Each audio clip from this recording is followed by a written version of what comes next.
माफ हो गया। 1 मई से 28 फरवरी और 75,000 तक का होगा तो फुल माफ हो जाएगा। अगर उससे ज्यादा होगा फिर सरकार थोड़ा सा तो देखेगी ना भाई, थोड़ा बहुत तो दे दे, है ना। 75,000 तक का हो तो माफ कर देंगे। चलिए आगे, चलिए। हाँ वो भी सारे आ जाएंगे आगे आगे, जीआई टैग जो भी नए हैं ना। अब तुमने इतनी बड़ी लाइन देख के डरना नहीं, इसमें कुछ नहीं है, मैं शॉर्ट में बताती हूँ, सुनो। कहते किसान जो है बेटा, उनको तो 75,000 का भी आप पढ़ के आए पीछे कि अगर तो 75,000 तक का है तो वो माफ हो जाएगा, ठीक है। जिन किसानों ने 75,000 से ज्यादा का लोन ले रखा है, पीछे क्या पढ़ा था, 75,000 तक का अगर लोन है तो वो आपका पूरा माफ हो जाएगा। मान लो अगर मैंने किसी बैंक से 5 लाख का लोन लिया, तो ये बोल रहे हैं अगर किसी ने 5 लाख तक का लोन लिया तो उसका लोन माफ हो जाएगा, तो मेरा माफ हो गया। पर आपने 7 लाख का लिया था, आप तो 5 लाख में आए नहीं ना, आप किस में आ गए, 7 लाख। अब आपकी बात करते हैं, तो 75,000 से जिसने ज्यादा का लोन लिया बेटा, 35,000 तक की आंशिक माफी मिलेगी, यानी 35,000 तुम्हारा माफ होगा। क्या अगर 75,000 से ज्यादा का लोन लिया तो तुम्हारे कितने माफ हो जाएंगे बेटा, 35,000 रुपए। इससे इससे उनका लोन चुकाने का बोझ कम हो जाएगा, ज्यादा से ज्यादा किसानों को आर्थिक मदद मिल सके। 75,000 से ज्यादा होगा तो तुम्हें 35,000 तक का माफ हो जाएगा, माफ, ठीक है। अच्छा ये स्कीम कौन सी बैंकों पे लगेगी, तो सुन लो ध्यान से, ये केवल स्कीम लगेगी स्टेट की जो कोऑपरेटिव बैंकें हैं, जैसे कि प्राइमरी कोऑपरेटिव बैंक हो सकती है, डिस्ट्रिक्ट वाली हो सकती है, तमिलनाडु की स्टेट कोऑपरेटिव बैंक हो सकती है। यही तो बैंकें हैं जो किसानों को क्रेडिट देती है, उनको सपोर्ट देती है खेती बाड़ी करने के लिए। तो प्राइमरी होगी, फिर आपकी कौन सी आ गई जी, डिस्ट्रिक्ट वाली आ गई, तमिलनाडु स्टेट वाली बैंक, यानी कोऑपरेटिव बैंकों से लोन लिया होना चाहिए। डन है क्या? तुम टेंशन ना लो कि फटाफट लिख लें, फटाफट लिखने की ना सोचो, मेन योजना का नाम और स्टेट लिख लो, बाकी आपको पीडीएफ आएगा। डन है क्या? अभी सिर्फ तुम्हें मेरे साथ में न्यूज याद करनी है, अच्छे से याद हुई सबको ये न्यूज, बताना पक्का। चलो बताओ, इधर गायब कर दी मैंने। अगर 75,000 रुपए की बात करें, अगर 75,000 रुपए का लोन लिया है तो कितना माफ होगा बताओ, पूरा, पक्का। चलो पूरा माफ हो गया। अगर 75,000 से ज्यादा का लोन लिया है किसान ने, फिर कितना माफ होगा? वेरी गुड, 35,000 का। हाँ ऐसे करके ना रिप्लाई कर दिया करो, मेरी आत्मा को शांति मिलती है।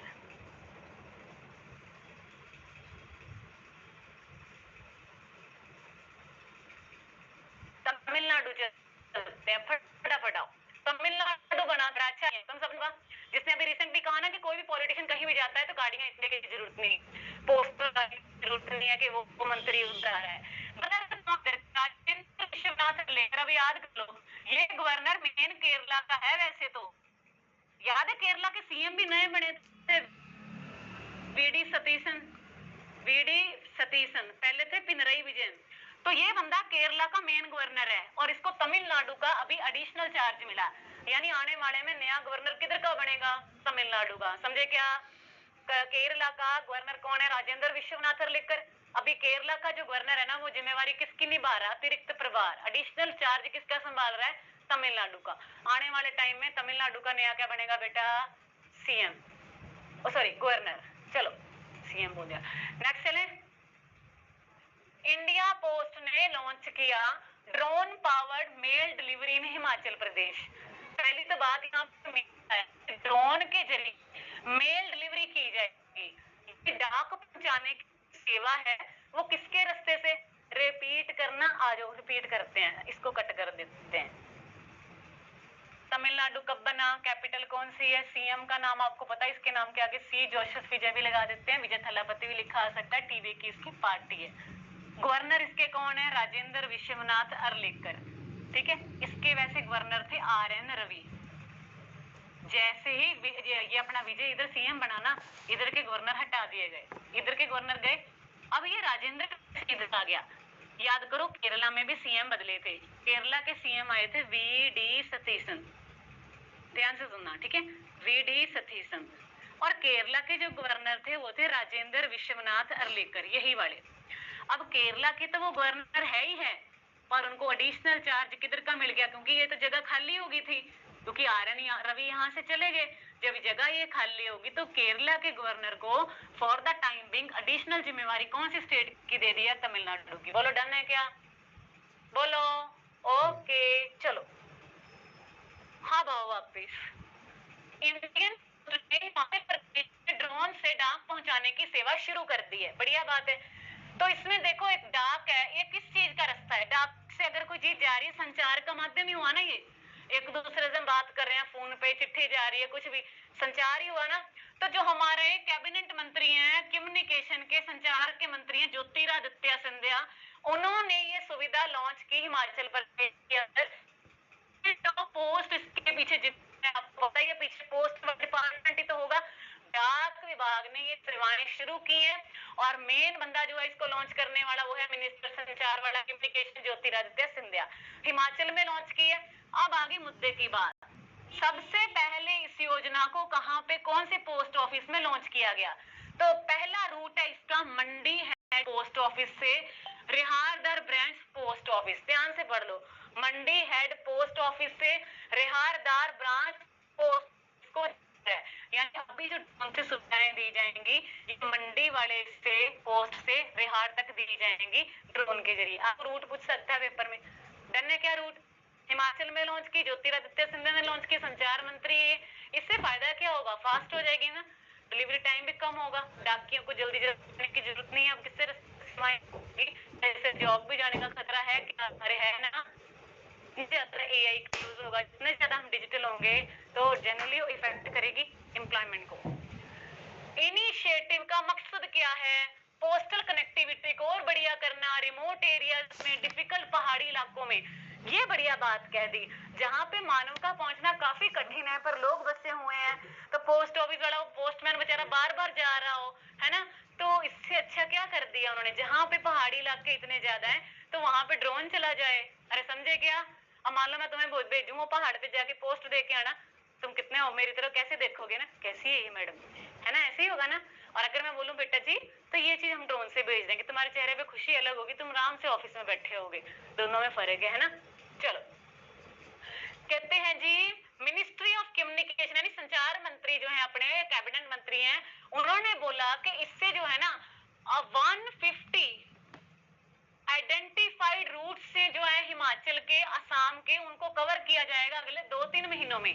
इस बात को थोड़ा और गौर से पढ़ लो मेरे साथ।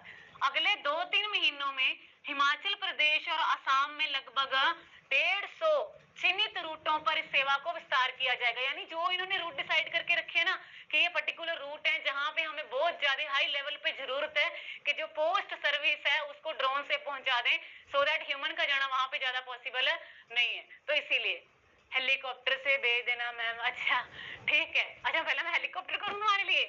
अगली लाइन पढ़ो, ड्रोन सर्विस रिड्यूस कर देगी डिलीवरी टाइम मेल का पहुंचने का। देखो कितना, 12 किलोमीटर मंडी का रूट है और इसको कर देगी, देखो 12 किलोमीटर का।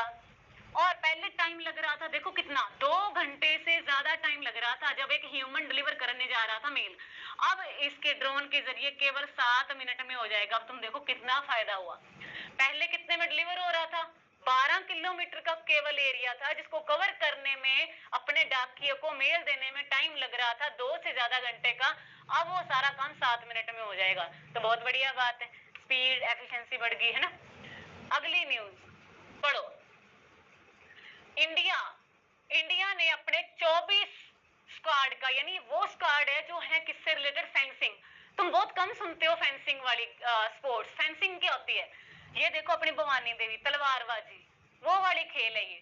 तो भारत के 24 मेंबर हैं जिनको सिलेक्ट किया गया बेटा किसके लिए, सीनियर एशियन फेंसिंग चैंपियनशिप 2026 के लिए जो दिल्ली में होगी।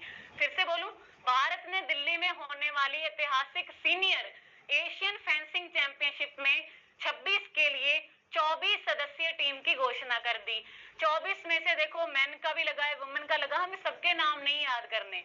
सीए भवानी देवी जरूर याद करनी है, ये अपनी क्वालिफाई किया था इसने 2020 ओलंपियन को, ठीक है, तो याद रखना। एक ही अपनी फेमस है, अपनी भवानी देवी, ये नाम रहा इसका, भवानी देवी। अब सुनना, कहते फेंसिंग एसोसिएशन ऑफ इंडिया, जो अपनी ऑर्गेनाइजेशन है फेंसिंग एसोसिएशन ऑफ इंडिया, इसने 26वीं सीनियर एशियन फेंसिंग चैंपियनशिप के लिए 24 मेंबर सिलेक्ट कर लिए, जिसमें 12 पुरुष हैं और 12 ही महिलाएं हैं। ठीक है, चैंपियनशिप चलेगी 19 से 24 जून। आज 19 तारीख ही है क्या? 19 ही है क्या सर? आज से शुरू होगी, 19 से 24 तारीख तक चलेगी बेटा, और दिल्ली में चलेगी। और टीम की अगुवाई कौन करेगा, यानी टीम को लीड कौन करेगा? सीए भवानी देवी, जो खुद एक बड़ी ही अच्छी फेंसिंग ओलंपियन, यानी ओलंपियन को क्वालिफाई किया। ओलंपिक्स में जीती नहीं है बेटा, क्वालिफाई किया था, पहुंची थी, पर वहां विनर नहीं बन पाई। ये एक बढ़िया कोच भी है, फेंसिंग सिखाती भी है, तलवारबाजी। तो चलो मोटी सी बात कर दें, तलवारबाजी में बस इतनी बात याद रखनी है कि ये दिल्ली में होगा। दिल्ली के अंदर हमारे कितने सदस्य सिलेक्ट हुए? 24, जिसमें 12 पुरुष हैं, 12 महिलाएं, और इसको लीड कौन कर रही है? अपनी भवानी देवी। खत्म, टाटा बाय बाय। हाँ, टीम लीड करेगी ये, बिल्कुल। आगे चलो, अगला क्वेश्चन, वेरी इंपॉर्टेंट क्वेश्चन है। ठीक है, वैसे तो मैं सारी वेरी इंपॉर्टेंट ही लेके, एक अपने पास नया यूनिकॉर्न आ गया। यूनिकॉर्न का क्वेश्चन हमेशा पेपर में आता है। कोई भी यूनिकॉर्न हो ना न्यूज में, उसकी वैल्यूएशन पूछ लेते हैं, इसकी वैल्यू कितनी है, ये यूनिकॉर्न कितने का हो गया। यूनिकॉर्न क्या नए स्टार्टअप्स हैं, उनकी वैल्यू पूछ लेते हैं, है ना। चलो बढ़िया बात है, सुनो अब ध्यान से। कहते सर्वम भारत का नया एआई यूनिकॉर्न बना। ये एक डीप टेक यूनिकॉर्न है, यानी टेक्नोलॉजी से जुड़ा हुआ एक अपना यूनिकॉर्न है। यूनिकॉर्न मींस के जो नए स्टार्टअप्स आ रहे हैं और हाई लेवल पे अचीव कर रहे हैं। चलिए, ये बेंगलुरु का एक एआई स्टार्टअप है, जिसका नाम क्या है बेटा? सरवम। बेंगलुरु स्थित एआई स्टार्टअप जिसका नाम है सरम। सरम ने फंडिंग के लिए एक नए दौर में 234 मिलियन डॉलर जुटाए, जिससे इसकी वैल्यूएशन 1.5 बिलियन डॉलर हो गई है, और ये भारत का नया एआई यूनिकॉर्न भी बन गया है। कंपनी इस फंडिंग राउंड को बढ़ाकर 300 मिलियन डॉलर करने का लक्ष्य रख रही है। तो देखो जी, टीम ने ये भी बता दिया, अभी मैं बताऊंगी इसके फाउंडर भी कौन है। पहले तो बात हमने ये याद कर ली कि इस स्टार्टअप की वैल्यूएशन कितनी है? 1.5 बिलियन डॉलर। नया यूनिकॉर्न आया, एआई यूनिकॉर्न आया। इसने क्या सोचा है कि मैंने अपने फंड्स को एक्सपेंड कहां तक कर देना है? 300 मिलियन तक। याद रखना, फ्यूचर की बात क्या बोली है, अभी की बात क्या बोली है। अभी थोड़ा सा इसको और देखते हैं न्यूज को, आओ इधर। इस फंडिंग राउंड की अगुवाई किसने की है? एचसीएल टेक कर रही है बेटा, जो एक स्ट्रेटेजिक इन्वेस्टर के तौर पर 150 मिलियन का निवेश कर रही है। यानी सारी देख रहे कि यूनिकॉर्न की कौन कर रही है? Main HCL tech. ठीक है, फंडिंग राउंड वाली सारी, और खुद कितना पैसा लगा रही है इसमें? 150 मिलियन का निवेश कर रही है। इसमें मौजूदा इन्वेस्टमेंट किस किस की है? जैसे कि बेसमर वेंचर हो गया, फिर खोसला वेंचर हो गया, पीक पार्टनर हो गए, ये सारे भारत के ही हैं जो इसमें इन्वेस्ट कर रहे हैं इस यूनिकॉर्न के अंदर। स्वर्ण एआई की स्थापना अगस्त 2023 में की थी डॉक्टर विवेक राघवन और डॉक्टर प्रत्यूष कुमार ने। तो इन दोनों पर्संस के नाम भी याद रखने हैं, विवेक राघवन, प्रत्यूष कुमार। और साथ में ये भी पेपर में क्वेश्चन आ सकता है कि फंडिंग राउंड को लीड किसने किया? एचसीएल टेक ने किया। उसने खुद कितनी इन्वेस्टमेंट की इसमें? 150 मिलियन। अभी इसकी वैल्यूएशन कितनी है? 1.5 billion, and in the future they expect to expand 300 million. Done है क्या? फ्यूचर में कितना कर लेना? अभी वैल्यूएशन कितनी है? अरे डन है क्या?